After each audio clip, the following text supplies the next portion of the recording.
Assalamualaikum warahmatullahi wabarakatuh. Waalaikumsalam warahmatullahi wabarakatuh. We are from group 4. We want to presentation about our material. The title is about result and discussion.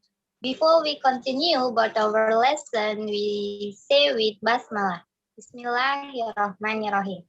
Okay, next, we want to introduce ourselves. My name is Sharadullah as a moderator and as a third speaker, and my friend Andika as second speaker, Ika as a first speaker, Rian as fifth speaker, Vidya as sixth speaker, and Nurul as the last speaker. Okay, next, the material will be read with Andika. Andika, time is yours. Okay, so what we will explain in this material will be separated into 4 parts. The first part is how to write the result. The second one is the content of the result. The third part is to how to write discussion, and the last part, which is the component of the discussion. So without further ado, let's get into the first part.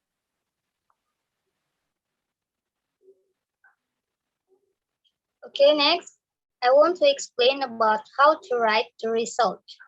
There are usually 2 ingredients of the result section. First, you should give some kind of overall description of the experiment, providing the big picture, without, however, repeating the experimental details previously provided in the materials and method. Second, you should present the data. Okay, next, the material will be read with Ika. Ika, time is yours. Okay, my name is Ika Bella Santika. I will explain about the component of result. What is included in the result? The result section should include the findings of your study and only the findings of your study. The findings include data presented in tables, charts, graphs, and other figures may be placed among research text or on a separate page. And the results should be short and sweet without verbiage. The results need to be clearly and simply stated because it is the result that constitute the new knowledge that you are contributing to the world. The earlier parts of the paper, there is introduction, materials, and methods are designed to tell why and how you got the result. The next part of the paper or discussion is designed to tell what they mean. Obviously, therefore, the whole paper must stand on or fall on the basis of the result. Thus, the result must be presented with crystal clarity. Okay, thank you. Next will be explained by Rian Mutadi. All right, my next part is I'm going to tell you about how to write a discussion. The discussion is harder to define than the other words. Thus, it is usually the hardest section to write. And whether you know it or not, many papers are rejected by journal editors because of faulty discussion. Even though the data of the paper might be both valid and interesting, even more likely, the true meaning of the data may be completely obscured by the interpretation presented in the discussion, again resulting in rejection. The point of meaning of this slide over here is you have to remember to make the discussion related what you are talking about in your material. Is it bad the material is not going to be related with the discussion? It's just you really care about the discussion even more rather than before all of this. It's just you need to remember the discussion is the most important of this content. The next one, the component of discussion. Back to Sharadila. Okay, next the material will be read with Vidya Anata. And Vidya, time is yours. Okay.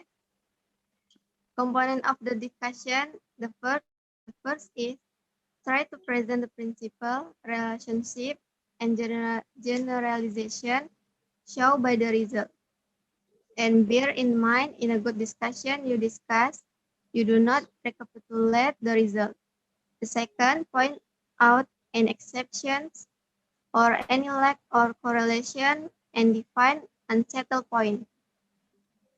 Never take the high risk alternative of trying to cover up of or fudge data that do not quite fit.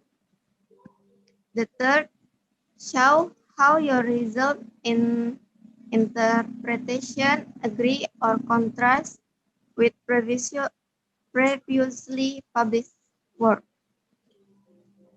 The fourth, don't be shy.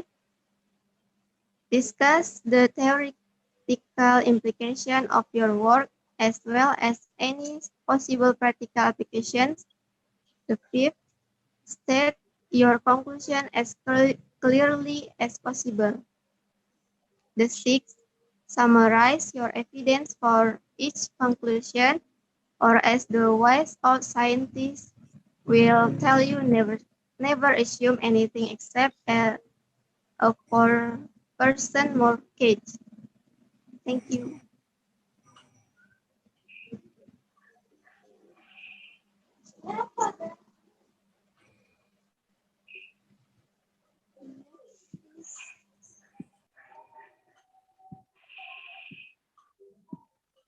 Okay, next, the material will be read with Nurul. Nurul, time is yours. Okay, I will to explain about sexual relationship.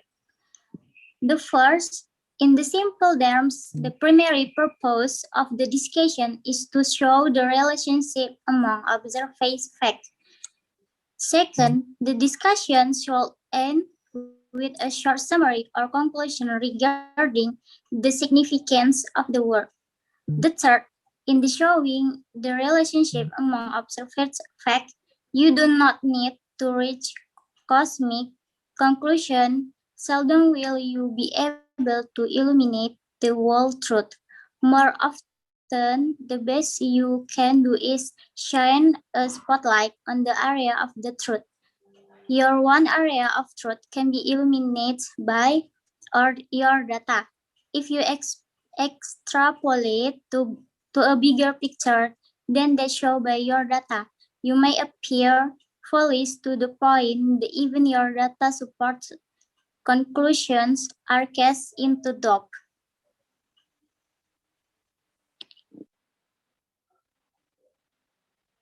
Okay, maybe that's all about our presentation. We close with Hamdalah. Alhamdulillahirabbil alamin. Thanks for your attention. Billahi fisabilil haq, fastabiqul khairat. Wassalamualaikum warahmatullahi wabarakatuh. Thank you. Waalaikumsalam. Waalaikumsalam warahmatullahi